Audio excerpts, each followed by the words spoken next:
মাহেকীয়া আলোচনী নিউজ দৰ্পণৰ বিশেষ অনুষ্ঠান নিউজ দৰ্পণ কনক্লেভ 2025 শীৰ্ষক অনুষ্ঠানত সমাজৰ বিভিন্ন ক্ষেত্ৰত অৰিহণা যোগোৱা কেইবাগৰাকী ব্যক্তিক সম্বৰ্ধনা জ্ঞাপন কৰা হয়।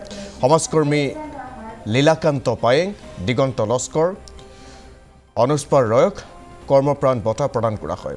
অনুষ্ঠানতে ND24 সাংবাদিক হিমাশ্ৰী কলিতালৈ কৰ্মপ্ৰাণ বঁটা আগবঢ়োৱা হৈছে।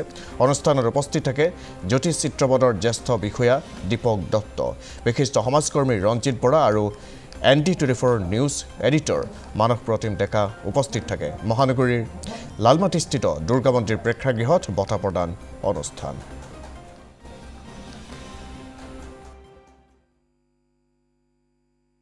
নিউজ দৰ্পণে প্ৰতি বছৰে সমাজৰ বিভিন্ন ক্ষেত্ৰত বৰঙণি আগবঢ়োৱা কিছু সংখ্যক ব্যক্তি তথা ৰাজহুৱা অনুষ্ঠানক এই ধৰণৰ অনুষ্ঠানৰ আয়োজন কৰি সন্মানিত কৰি আহিছে।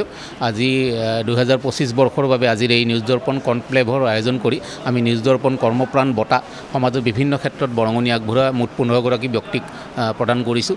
সেইসকলৰ ভিতৰত 3 গৰাকী সংবাদ ক্ষেত্ৰৰ ব্যক্তিও আছে, গুৱাহাটীৰ সংবাদ ক্ষেত্ৰ আৰু মফচলীয় সাংবাদিক ক্ষেত্ৰৰ মানুহো আছে। তেওঁলোকৰ কৰ্মৰ স্বীকৃতি স্বৰূপে আমি তেওঁলোকলৈ আজি নিউজ দৰ্পণ কৰ্মপ্ৰাণ বঁটা আগবঢ়াইছোঁ। সংগীতৰ পৰা নৃত্যৰ পৰা আৰম্ভ কৰি সমাজ ক্ষেত্ৰত বিভিন্নজন ব্যক্তি, ক্ৰীড়া ক্ষেত্ৰত বৰঙণি আগবঢ়োৱা ব্যক্তি, এই ধৰণৰ ব্যক্তিক আমাৰ বাছনি সমিতিয়ে নিৰ্বাচিত কৰি দিয়া ধৰণে 15জন মুঠ ব্যক্তিক আজি সন্মানিত কৰা হৈছে।